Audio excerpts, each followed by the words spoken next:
if they get stuck in an envelope, they could eat your seeds. Hi everybody, it's Robbie from Southern California, and I noticed that I haven't put up a seed collecting video. So today I want to talk about collecting seeds that you're not going to grow.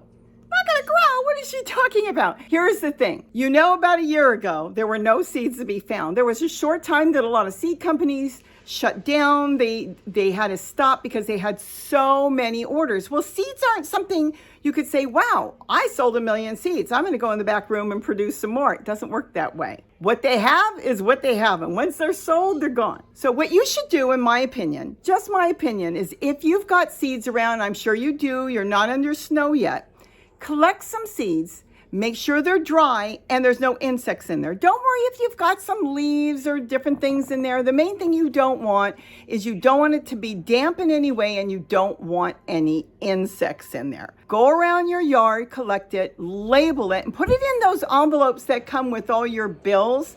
You know, the envelopes that are trying to either get you to pay your bill, which you're paying online, or ads for credit cards or whatever. I collect those envelopes. Then I label them. I put the date where I collected the seeds. And then what I do is I put it in a book that you can pick up at almost any dollar store. Get a standard, simple photo book that holds standard photos. That works fantastic. And then you can fold your envelope in half and just slip them in there. It's so easy to sit down, have a cup of coffee, open up this book, and you will see all your seeds labeled. You'll know what they are.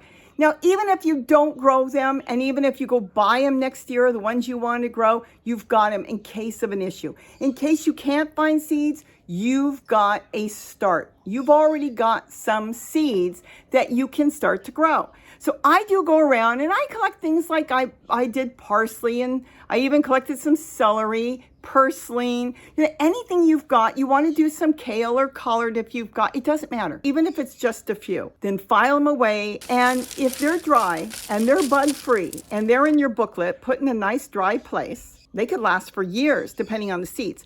Onion seeds don't last as long, but you know, it's still worth a try if you've got them. Throw them in a pot and see if they grow. So I would collect some seeds. Like I said, even if you're not going to grow them, it doesn't matter. Just put them away. And then if you don't want them, you can give them to somebody else, give them to a friend, or just keep them in that book for safekeeping. I think that is so important, especially after we went through that year where you would contact all your seed companies and they were like, no, we're overwhelmed with orders. We're low on seeds. We'll see what we have when we fill the orders. It was a real mess there for a while, and people panicked, and there was no reason to panic because at some point they would have seeds again, which they did when they were done with all their big orders. They just, you know, you've got so many people working in one company. They just had so much time that they could pack without hiring too many people. And like I said, the other thing is it's not something you can go manufacture. It's kind of like feathers.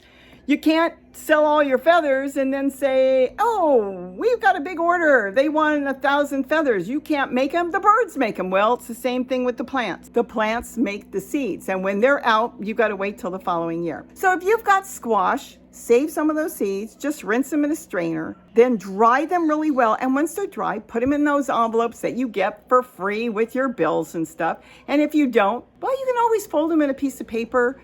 Just fold them up. Put a little, maybe a bit of paper towel in there to keep it, you know, dry, because the paper towel will wick up any moisture that might be around in the air even. And then just put them away. Be sure to label them.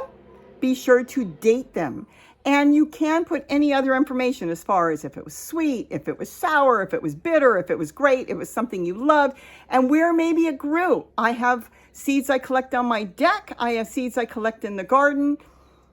I have seeds like that, garlic chives behind that I collect. So this way you know where it came from in case it grows really good or it doesn't. Every plant is different. So you may end up with a little bit of something different. And that's it. Let's go collect some seeds, and let me show you some from the past video, how easy it is to go put it in a booklet and save it. And if you want, you can put them in jars, but I really have found that my booklets, and I've done the video, I'll put the link to it, is the easiest thing. Even Gary's got his own photo album. Can I have one? You want one? I have Mickey Mouse, princesses. I have one Winnie the Pooh. Winnie the Pooh. Winnie the Pooh. It's the only Winnie the Pooh. Don't you want the princess No, one? Winnie the Pooh. Winnie the Pooh. Thank you. All right. and he absolutely loves it. And he can just sit down and look through and say, oh, I remember growing that. So that's the thing, even if you plan on not growing it. As far as tomatoes or peppers, you know what I do. Peppers I do like to collect and put in an envelope. But with tomatoes, sometimes I just grab some tomatoes and I throw them somewhere, leave them outside, maybe covered with some tulle or something so nothing gets in there, and let them dry up. And come spring, toss them somewhere and they will just grow. And then, keep the strongest. Don't try to grow 100 tomatoes like I did. It doesn't work.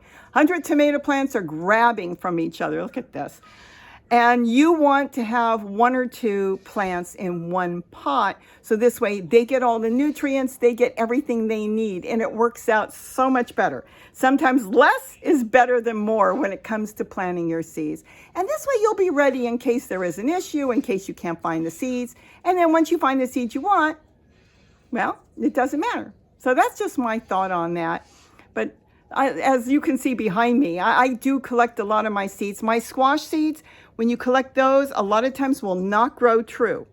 But it's so good, so it doesn't matter. So I got a zucchini, one of the biggest zucchini I've picked this year, and it's some sort of hybrid. It was a seed I picked that I ate. And the thing was, it grew kind of a limey colored green, but oh my gosh, it's fantastic. We just finished it for dinner last night. It was so big. It was one of the biggest squash.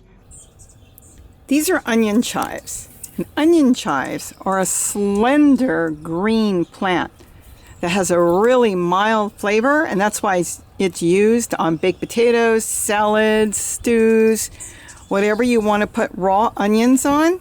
They're very nice. They grow very slim. They grow a purple flower, which is actually a head on it that has a cluster of flowers. So it's multiple flowers on the purple flower. Hopefully the bees pollinate the whole thing, and if they pollinate the entire purple flower, then you will end up with multiple seeds on it, which are kind of elongated black seeds that you collect once the seed head has completely dried. If you have a bird problem, be sure to cover the flower with some tulle, Tulle, if you want to collect it. Otherwise, the birds can get to it before you. And that's it. And I'm kind of distracted. I'm looking behind me. Look at this is how I build my own soil. And you could do that all year now. And when spring comes, you will be ready to drop in those seeds that you collected around your property, or maybe somebody else's. And then you will have seeds ready to go, and you'll be ahead of the game.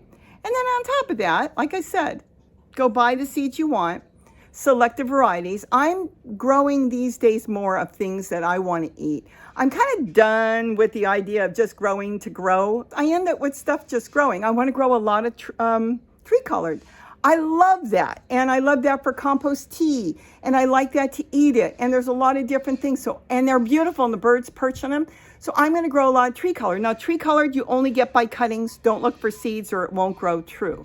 Regular colored, yes, but tree-colored, no, you want to do cuttings. Walking onions, if you're growing walking onions and they're falling all over, and you're going to be under snow, and you don't want to bring them in, push the baby walking onions into the soil so when the snow comes, it will protect the baby walking onions.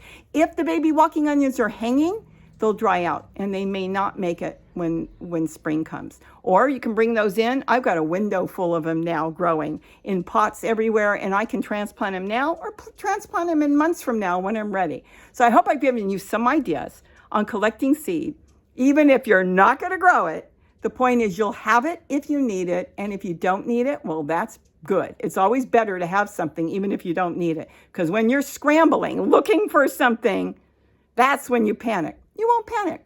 No seeds? Well, I've got some of my own, and we'll see what they grow into. With that, have a wonderful, wonderful day, and don't forget to eat what you grow. Bye-bye. This is a different way of videotaping. Look at this, off my TV. Isn't this funny? I don't know. I wanted to try something different. And there goes my basil seeds right out the door. This is through the screen door, see? Usually filming this through the screen door. You can see what he's doing. And that's why a lot of seeds disappear, but there's plenty. I only need a couple.